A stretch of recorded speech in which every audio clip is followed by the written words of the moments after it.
didn't go my way. A couple of mistakes were made, and it ended up where it wasn't meant to be. And I always thought I was going to go one way with her. I thought that was it now. I found the woman that I needed to find, but I got that one wrong as well. But the other thing about it is, like, a situation like that, as close to your heart as it is, you have to put that passion somewhere else. And I put that passion into the song when I wrote it. It's called My Glass of Wine. And it's about a lady that I fell in love with, but that I fell out of love with as well because of my own doing. And I'm better now. I'm growing a lot from it. I'd like to say if we were to go at it again, we'd have a better chance. But you can't say something like that because you just don't know. And the past is in the past, and you have to look forward from it. I think that's the only way really you can survive after something like that being so traumatic. Something as difficult as that to go through as a fella. And it's easy to say, as a fella, you put the head down, you get back, you're plastering, you're bricklaying, whatever the fucking job is you have. It's got a bit of money in, you can eat, you can keep a roof over your head, the basics. But you have to acknowledge you're a person as well at the same time, and a person has feelings.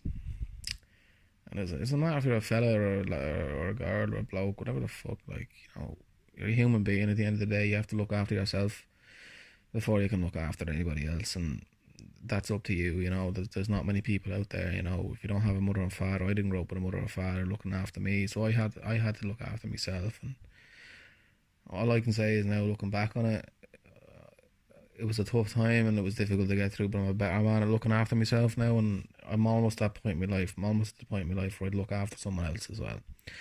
And it's tough. You get into your 40s, you into your 50s, and they say you can't be having kids. Like, you're too old to be fucking dying by the time they're 18. And look, I understand that as well. But if I could give a young kid now a couple of good years and a good dad, and I know some people don't have that, like they didn't have that growing up, then I'd be happy to do it. I wouldn't mind.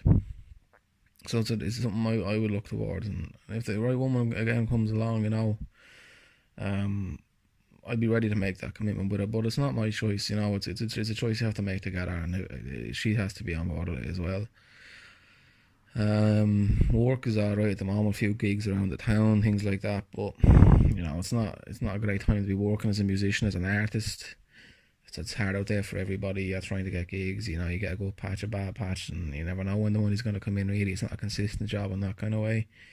But I wouldn't go on the dole, I wouldn't go on any social parts. And if I can keep a roof over my head as it is, what I'm making, I know it's here and there, the money's coming in, but I'm not going to take it from someone. There's someone that needs it, there's a lot of people out there who need it, and they're not getting it at the same time. They're not getting it, and that's not a criticism of any government or any parties that are up there. It's just a system, it's a complicated system. There's many, many different levels of that system, and I'm not going to blame anyone, but for myself and the things that make me feel like I'm after getting somewhere, I couldn't be taking any handouts, any money off the government. You get into a phase in your life and you think, can I relax a little bit here? Can I do something for myself? But I don't feel like I'm doing something for myself. I'm just keeping a roof over the head, and I'm putting the money away. I'm not going to Spain. I'm not going on any holidays. Like, it's just tipping by. A few bob in the fucking bank. If I get a chance to spend it, I'll spend it on someone else. Not myself. I don't feel I deserve it. I don't feel like I need it. It's a tough thing as well. I'm glad the 10 o'clock closing times for serving alcohol in the restaurants, or not the restaurants, the shops and that.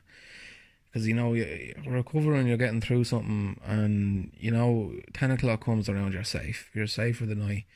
You've made it through the day. It's the last few hours are always the hardest, and if you've gone through that, you'll know what I'm talking about. You'll understand what it is. 10 o'clock till 12 o'clock, bedtime as it is for me, that's a good time of day, because you can relax then. There's no question, am I going to get something, am I not going to get something? You've done it now, and you can relax a little bit, and that's an important thing as well to have for yourself. You need your own time, away from the sights, away from the lads, the women, the lot of it, and just say, you know what, this is for me now. And I like listening to music and that kind of thing, and in that spare bit of time, and I play my own few tunes as well. I work on them, try to get them better, but I'm only doing it, I'm only doing it as a pleasure, a hobby, simple.